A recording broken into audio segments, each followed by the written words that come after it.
Hi ಗೆಳೆಯರೆ, welcome to ಪ್ರಕೃತಿ academy. ಇಂದು 2022ರಲ್ಲಿ ನಡೆದಿರುವಂತಹ GPSTR ಸಮಾಜ ವಿಜ್ಞಾನಕ್ಕೆ ಸಂಬಂಧಿಸಿದಂತೆ 4 ಅಂಕದ ವಿವರಣಾತ್ಮಕ ಪ್ರಶ್ನೆಗಳಿಗೆ ಅಧಿಕೃತವಾಗಿ ಸರ್ಕಾರದಿಂದನೇ ನೀಡಿರುವಂತಹ ಕೀ ಉತ್ತರಗಳ ಬಗ್ಗೆ ಚರ್ಚೆ ಮಾಡೋಣ.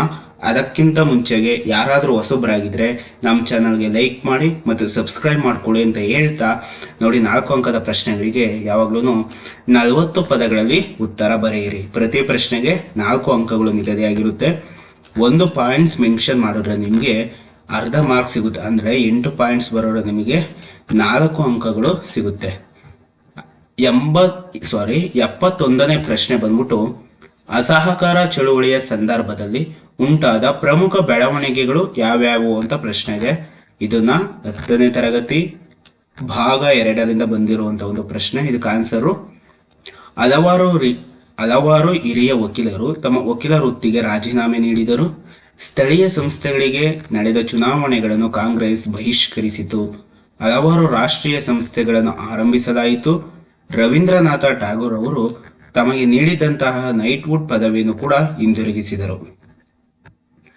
ಸಾಮಾನ್ಯ ಜನರು ಮತ್ತು ಮಹಿಳೆಯರು ಕಾಂಗ್ರೆಸ್ಗೆ ಉದಾರವಾಗಿ ದೇಣಿಗೆಯನ್ನು ನೀಡಿದರು. ವೆಲ್ಸ್ನ ರಾಜಕುಮಾರನನ್ನು ಭೇಟಿಯನ್ನು 1921ರಲ್ಲಿ ವಿರೋಧಿಸಲಾಯಿತು. ವಿದೇಶಿ ಬಟ್ಟೆಗಳನ್ನು ಸುಡಲಾಯಿತು. ವಿದೇಶಿ ವಸ್ತುಗಳನ್ನು ಬಹಿಷ್ಕರಿಸಿದರು.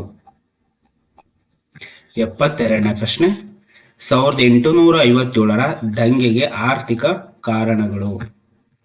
ಇದು 10ನೇ ತರಗತಿ ಭಾಗ 1ರಿಂದ ಬಂದಿರುವಂತಹ ಒಂದು ಪ್ರಶ್ನೆ. ಇದಕ್ಕೆ ಆನ್ಸರು, ಇಂಗ್ಲೆಂಡಿನಲ್ಲಾದಂತಹ ಕೈಗಾರಿಕಾ ಕ್ರಾಂತಿಯ ಪ್ರಭಾವ, ಭಾರತದ ಕರಕುಶಲತೆ ಮತ್ತು ದೇಶೀಯ ಕೈಗಾರಿಕೆಗಳು ಕ್ಷೀಣಿಸಿದವು.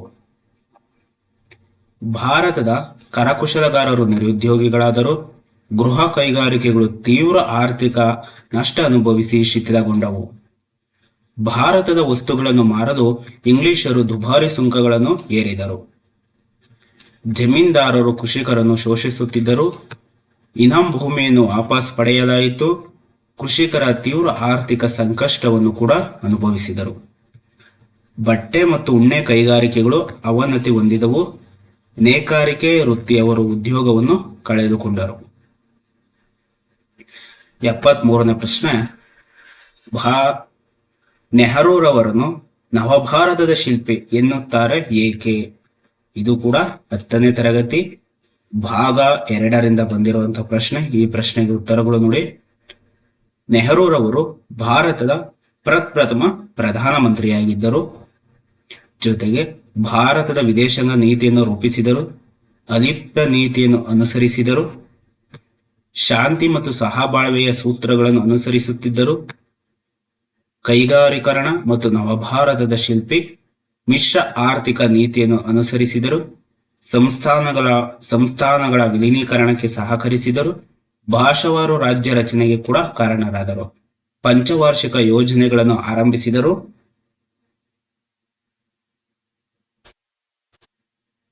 ಅಣುಶಕ್ತಿಗೆ ಭದ್ರ ತಳಹದಿಯನ್ನು ರೂಪಿಸಿದರು. ಪಂಚಶೀಲ ತತ್ವಗಳನ್ನು ಕೂಡ ಒಪ್ಪಿಕೊಂಡರು. 74ನೇ ಪ್ರಶ್ನೆ, ಭಾರತದ ಸಂವಿಧಾನದಲ್ಲಿ ಅಳವಡಿಸಿರುವ ರಾಜ್ಯ ನೀತಿ ನಿರ್ದೇಶಕ ತತ್ವಗಳ್ಯಾವ್ಯಾವು ಅಂತ ಪ್ರಶ್ನೆ ಬಂದಿದೆ. ಇದು 9ನೇ ತರಗತಿ ಭಾಗ 1ರಿಂದ ಬಂದಿರುವಂತಹ ಒಂದು ಪ್ರಶ್ನೆ. ಸುಖಿ ರಾಜ್ಯದ ಕಲ್ಪನೆಯಿಂದ ರಾಜ್ಯ ನಿರ್ದೇಶಕ ತತ್ವಗಳನ್ನು ಸಂವಿಧಾನದಲ್ಲಿ ಅಳವಡಿಸಲಾಗಿದೆ. ಇವುಗಳನ್ನು ಮಾರ್ಗಸೂಚಿ ತತ್ವಗಳೆಂದು ಕೂಡ ನಾವು ಕರಿತಾ ಹೋಗ್ತೀವಿ. ಎಲ್ಲಾ ಪೌರರಿಗೂ ತಮ್ಮ ಜೀವನೋಪಾಯಕ್ಕೆ ಬೇಕಾದ ಸೌಲಭ್ಯಗಳನ್ನು ಒದಗಿಸುವುದು. ಸಮುದಾಯದಲ್ಲಿನ ಸಂಪತ್ತು ಮತ್ತು ಉತ್ಪಾದನಾ ಸಾಧನಗಳು ಕೆಲವೇ ಜನರ ಸೊತ್ತಾಗದಂತೆ ತಡೆಗಟ್ಟುವುದು. ಸ್ತ್ರೀ ಮತ್ತು ಪುರುಷರೆಲ್ಲರೂ ಸಮಾನ ಕೆಲಸಕ್ಕೆ ಸಮಾನ ವೇತನ ನೀಡುವುದು. ಕಾರ್ಮಿಕರ ಯೋಗಕ್ಷೇಮವನ್ನು ಕಾಪಾಡುವುದು. ದುರ್ಬಲ ವರ್ಗ ಮತ್ತು ಅಸಮರ್ಥರಿಗೆ ಸಹಾಯಧನವನ್ನು ನೀಡುವುದು. ದೇಶದಾದ್ಯಂತ ಏಕರೂಪ ನಾಗರಿಕ ಕಾನೂನನ್ನು ಜಾರಿಗೆ ತರುವುದು. ಐತಿಹಾಸಿಕ ಸ್ಮಾರಕ ಮತ್ತು ಸ್ಥಳಗಳ ರಕ್ಷಣೆ. ನ್ಯಾಯಾಂಗವನ್ನು ಕಾರ್ಯಾಂಗದಿಂದ ಪ್ರತ್ಯೇಕಿಸುವುದು.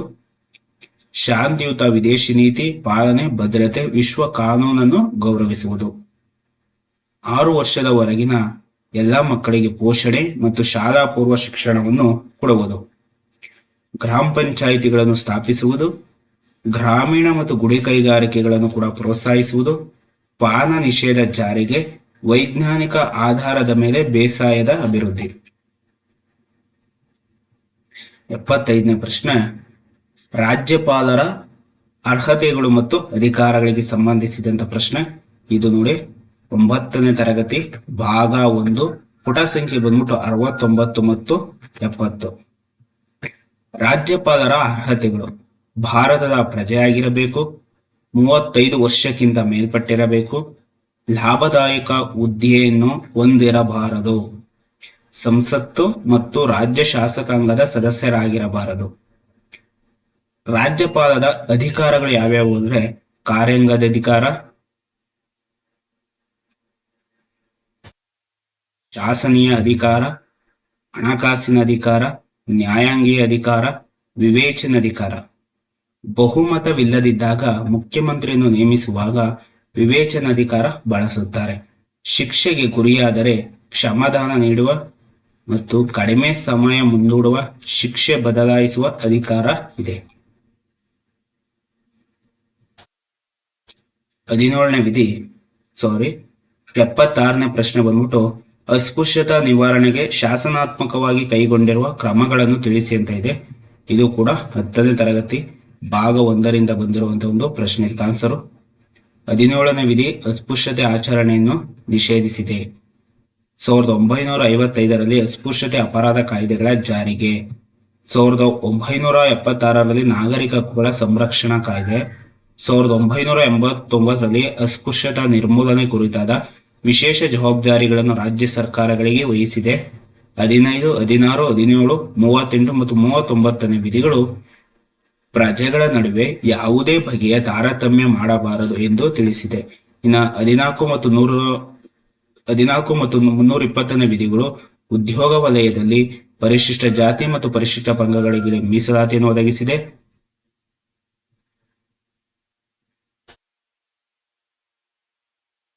ಅಂದ್ರೆ 16 ವಿಧಿ 4ನೇ ಭಾಗ, 320ನೇ ವಿಧಿ 4ನೇ ವಿಧಿ ಭಾಗದಲ್ಲಿ ಉದ್ಯೋಗ ವಲಯದಲ್ಲಿ ಪರಿಶಿಷ್ಟ ಜಾತಿ ಮತ್ತು ಪರಿಶಿಷ್ಟ ಪಂಗಡಗಳಿಗೆ ಮೀಸಲಾತಿ ಒದಗಿಸಿದೆ. 29ನೇ ವಿಧಿ ಶೈಕ್ಷಣಿಕ ಸೌಲಭ್ಯವನ್ನು ಘೋಷಿಸಿದೆ. 25ನೇ ವಿಧಿ ಸಾರ್ವಜನಿಕ ಧಾರ್ಮಿಕ ಕೇಂದ್ರಗಳಿಗೆ ಪ್ರವೇಶಿಸುವ ಮುಕ್ತ ಅವಕಾಶವನ್ನು ನೀಡಿದೆ. 330, 332, 334ನೇ ವಿಧಿಗಳು ರಾಜಕೀಯ ಕ್ಷೇತ್ರದಲ್ಲಿ ಪರಿಶಿಷ್ಟರಿಗೆ ಮೀಸಲಾತಿಯನ್ನು ಘೋಷಿಸಿದೆ. 77ನೇ ಪ್ರಶ್ನೆ, ಭಾರತದಲ್ಲಿ ನಿರುದ್ಯೋಗಕ್ಕೆ ಕಾರಣಗಳು ಮತ್ತು ಪರಿಣಾಮಗಳನ್ನು ವಿವರಿಸಿ ಅಂತ ಇದೆ. ಇದು 9ನೇ ತರಗತಿ ಭಾಗ 2ರಿಂದ ಬಂದಿರುವಂತಹ ಒಂದು ಪ್ರಶ್ನೆ ಆಗಿದೆ. ನೋಡಿ, ಭಾರತದಲ್ಲಿ ನಿರುದ್ಯೋಗ ಸಮಸ್ಯೆಗೆ ಕಾರಣಗಳು ಅಂತಿದಂಗೆ ಉದ್ಯೋಗ ರಹಿತ ಆರ್ಥಿಕ ಬೆಳವಣಿಗೆ, ಕಾರ್ಮಿಕ ಸಂಖ್ಯೆಯಲ್ಲಿ ಹೆಚ್ಚಳವಾಗಿದೆ, ಅಸಮಂಜಸ ತಂತ್ರಜ್ಞಾನ, ಕೃಷಿಯ ಮೇಲಿನ ಅವಲಂಬನೆಯಾಗಿದೆ, ಗುಡಿ ಮತ್ತು ಸಣ್ಣ ಕೈಗಾರಿಕೆಗಳ ಅವನತಿ, ಕಾರ್ಮಿಕರ ಕಡಿಮೆ ಚಲನಶೀಲತೆ, ಹೆಚ್ಚಾದ ತಂತ್ರಜ್ಞಾನದ ಬಳಕೆ. ಇದರ ಪರಿಣಾಮಗಳು ಏನೇನು ಅಂತಿದಂಗೆ ಮೊದಲನೇದು ಬಡತನ, ಕೌಟುಂಬಿಕ ಸಮಸ್ಯೆಗಳು, ಕೃಷಿಯ ಮೇಲಿನ ಒತ್ತಡ, ತಲಾದಾಯ ಕಡಿಮೆ, ಸಾಮಾಜಿಕ ಸಮಸ್ಯೆಗಳ ಹೆಚ್ಚಳ, ಮಾನಸಿಕ ಖಿನ್ನತೆ, ಆರ್ಥಿಕ ಅಭಿವೃದ್ಧಿಗಳ ಕುಂಠಿತ, ಆರ್ಥಿಕ ಅಸಮಾನತೆ. 78ನೇ ಪ್ರಶ್ನೆ ಬಂದ್ಬಿಟ್ಟು ವಿಶ್ವ ವ್ಯಾಪಾರ ಸಂಘಟನೆಯ ಗುರಿಗಳನ್ನು ವಿವರಿಸಿ ಅಂತ ಇದೆ. ಇದು 10ನೇ ತರಗತಿ ಭಾಗ 2 ಪುಟ ಸಂಖ್ಯೆ 134ರಿಂದ ಬಂದಿರುವಂತಹ ಒಂದು ಪ್ರಶ್ನೆ ಆಗಿದೆ. ಆನ್ಸರು ಬಹುಪಕ್ಷೀಯ ವ್ಯಾಪಾರ ಒಪ್ಪಂದಗಳನ್ನು ವಿಶ್ವದಾದ್ಯಂತ ಜಾರಿಗೆ ತರುವುದು, ವ್ಯಾಪಾರ ವ್ಯವಹಾರಗಳ ನಡುವೆ ಮಧ್ಯವರ್ತಿಯಾಗಿ ಕೆಲಸ ಮಾಡುವುದು, ವಿಶ್ವದಾದ್ಯಂತ ಮುಕ್ತ ಮತ್ತು ಸ್ವಾತಂತ್ರ್ಯ ಅಂತಾರಾಷ್ಟ್ರೀಯ ವ್ಯಾಪಾರಕ್ಕೆ ಒತ್ತನ್ನು ನೀಡುವುದು, ಅಂತಾರಾಷ್ಟ್ರೀಯ ವ್ಯಾಪಾರದಲ್ಲಿ ತೆರಿಗೆಗಳನ್ನು ಕಡಿಮೆ ಮಾಡುವುದು, ಅಂತಾರಾಷ್ಟ್ರೀಯ ವ್ಯಾಪಾರವನ್ನು ಕಾನೂನಿನ ಚೌಕಟ್ಟಿಗೊಳಪಡಿಸುವುದು, ಜೀವನ ವೆಚ್ಚವನ್ನು ಕಡಿಮೆ ಮಾಡಬೇಕು, ಸದಸ್ಯ ರಾಷ್ಟ್ರಗಳ ಜನರ ಜೀವನ ಮಟ್ಟವನ್ನು ಹೆಚ್ಚಿಸುವುದು, ಸದಸ್ಯ ರಾಷ್ಟ್ರಗಳ ವ್ಯಾಪಾರ ವ್ಯಾಜ್ಯಗಳನ್ನು ಬಗೆಹರಿಸುವುದು, ಆರ್ಥಿಕ ಮಟ್ಟವನ್ನು ಹೆಚ್ಚಿಸಿ ಹೆಚ್ಚು ಉದ್ಯೋಗಾವಕಾಶಗಳನ್ನು ಕಲ್ಪಿಸುವುದು, ವ್ಯಾಪಾರ ವೆಚ್ಚಗಳನ್ನು ಕಡಿಮೆ ಮಾಡುವುದು, ಸದಸ್ಯ ರಾಷ್ಟ್ರಗಳಲ್ಲಿ ಶಾಂತಿ, ಸ್ಥಿರತೆ, ದೃಢತೆಯನ್ನು ಕಾಪಾಡಬಹುದು ಮತ್ತು ಸಹಕರಿಸಬೇಕಾಗುತ್ತದೆ. 79ನೇ ಪ್ರಶ್ನೆ ಬಂದ್ಬಿಟ್ಟು ಭಾರತವು ಭವಿಷ್ಯದಲ್ಲಿ ಅಸಾಂಪ್ರದಾಯಿಕ ಇಂಧನ ಮೂಲಗಳನ್ನು ಅವಲಂಬಿಸಬೇಕೇ? ವಿಶ್ಲೇಷಿಸಿ ಅಂತ ಪ್ರಶ್ನೆ ಇದೆ. ಇದು ನೋಡಿ 10ನೇ ತರಗತಿ ಭಾಗ 2 ಪುಟ ಸಂಖ್ಯೆ 83, 84, 85ರಿಂದ ಬಂದಿರುವಂತಹ ಒಂದು ಪ್ರಶ್ನೆ ಆಗಿದೆ. ಆನ್ಸರು